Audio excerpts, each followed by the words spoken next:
പ്രിയപ്പെട്ടവരെ, ഈ അടുത്ത കാലത്ത് സോഷ്യൽ മീഡിയയിലൂടെ കണ്ട ഒരു ഫാമിലിയിൽ നടന്നൊരു സംഭവമാണ് ഞാൻ എൻ്റെ മനസ്സിലെ കൂടുതൽ സ്പർശിച്ചത്. ഞാൻ ആരാണ് ആളെന്നൊന്നും ഞാൻ പറയാൻ ആഗ്രഹിക്കുന്നില്ല. ആ സംഭവം എനിക്ക് വളരെ വേദനപ്പെട്ടു. കാരണം ഒരു കുട്ടിയുടെ അമ്മ ആദ്യമേ അച്ഛനായിട്ട് പിരിഞ്ഞു. അതിലൊരു മോളുണ്ട്. ആ മോള് അമ്മൂമ്മയുടെ കൂടെയാണ് താമസിക്കുന്നത്. ഇനി ആ അമ്മ പിരിഞ്ഞതിന് ശേഷം അമ്മ രണ്ടാമതൊരു വിവാഹവും കഴിച്ചു. നല്ലൊരാളാണെന്നൊക്കെയാണ് പറയണം. എന്തോ ആയിക്കോട്ടെ. അപ്പോൾ എവിടെ ഇവരെല്ലാം ഒന്നിച്ചു കൂടിയപ്പോഴത്തേക്കും അമ്മ സ്വന്തം മോളോട് പറഞ്ഞത്, നീ എൻ്റെ മോളെന്ന് അവിടെ പറയരുത്, എൻ്റെ ചേച്ചിയുടെ മോളെന്ന് വേണം പറയാൻ. ആലോചിച്ച് നോക്ക്, ആ കുഞ്ഞ് എന്ത് പിഴച്ച്. സ്വന്തം അമ്മ പറയാണ് എൻ്റെ മോളെന്ന് പറയരുത്, ചേച്ചിയുടെ മോളെന്ന് പറയണം. ഹൃദയം പൊടിഞ്ഞു പോകില്ലേ? ഏതൊരമ്മ എങ്ങനെ പോയാലും ശരി, സ്വന്തം മോള് മറ്റൊരാളുടെ മോളെന്ന് ഒരിക്കലും പറയല്ല. ആ കുട്ടിയുടെ മനസ്സിൻ്റെ വേദനയെന്ന് പറഞ്ഞാൽ ആ കുട്ടിക്ക് ഒരിക്കലും മറക്കാൻ പറ്റില്ല. സ്വന്തം അമ്മമാർ എൻ്റെ മോളല്ല, എൻ്റെ അനിയത്തിയുടെ മോളോ അല്ലെങ്കിൽ ചേട്ടത്തിയുടെ മോളെന്ന് പറയുന്നത് കേൾക്കുന്നത് ഭയങ്കര സങ്കടമാണ്.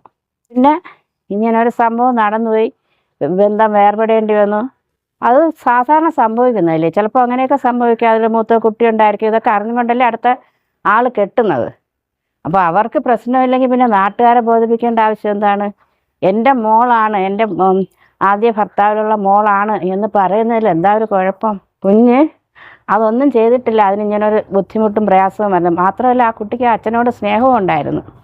അച്ഛൻ പിന്നീട് മരിച്ചു പോയെന്നാണ് എനിക്ക് തോന്നുന്നത്. അപ്പോൾ എന്തൊക്കെ ബുദ്ധിമുട്ടും പ്രയാസവും ഒക്കെ ഉണ്ടായിരുന്നാലും സ്വന്തം മക്കളല്ല എന്നൊരിക്കലും പറയരുത്. അതുപോലെ തന്നെ ചില കുട്ടികൾ മാതാപിതാക്കൾ അവർ വലിയ നിലയിലൊക്കെ എത്തുമ്പോൾ അവർക്ക് കുറച്ചിലായിട്ട് തോന്നും.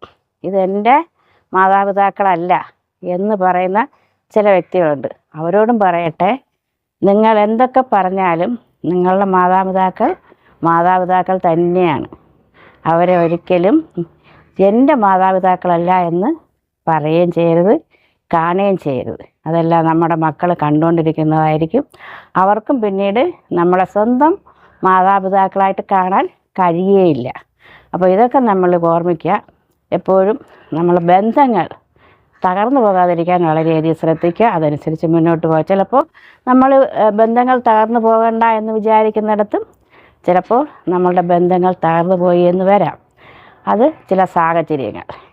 കഴിയുന്നതും ബന്ധങ്ങൾ തകരാതിരിക്കാൻ ശ്രമിക്കുക.